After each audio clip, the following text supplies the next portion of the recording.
उस भयानक रात की मुझको कहानी याद है सरयू का पानी,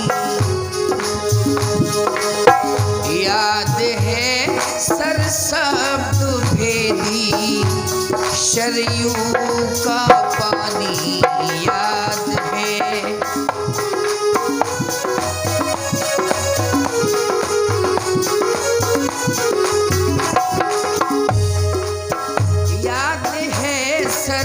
शब्द भेदी सरयू का पानी,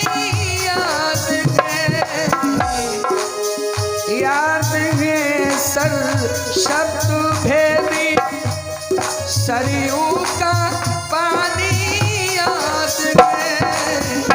उस भयानक रात की,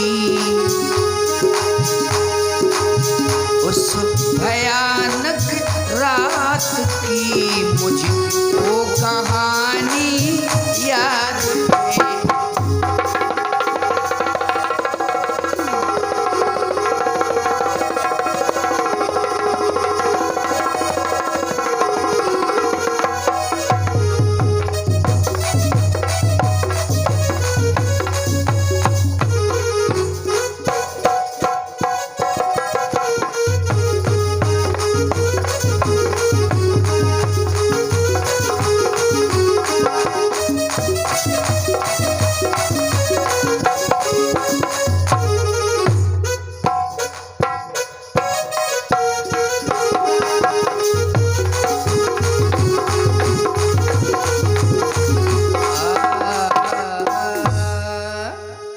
उस भयानक रात की मुझको कहानी याद है, याद है सर शब्द भेदी और सरयू का पानी, याद है। इन्होंने श्रमण की हत्या कर दी थी, जो अंधी अंधों ने श्राप दिया था कि जिस तरह से मैं अपने पुत्र के वियोग में तड़प तड़प के मर रहा हूं, वैसे तुमको भी मरना पड़ेगा भक्तों। वो समय आ चुका था। इसी तरह से राजा दशरथ को बेहोशी छाती जा रही है और सवेरा हो गया। अपने पति के साथ में सीते भी जाएंगे।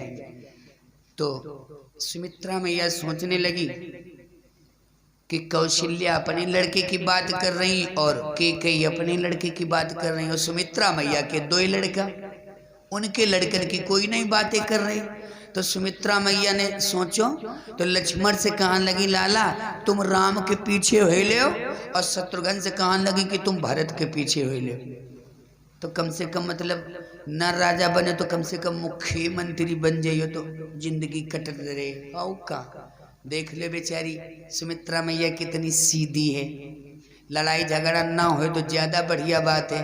तो लक्ष्मण तैयार हो गए, ठीक है मैया समझा दिया कि तुम्हारे बड़े भैया हैं, पिता के समान है, इनकी आज्ञा में रहना, ठीक है। और भक्तों शत्रुघ्न यही रहेंगे। बताते हैं कि वो कश्मीर में थे भरत भैया के साथ में। ये ननिहाल है जिसको कश्मीर आज कहा जाता है। समझ लीजिए पुराने भारत में कश्मीर का नक्शा हिंदुस्तान के गिर्द में पाया जाता था। यहाँ रिश्तेदारियां थी।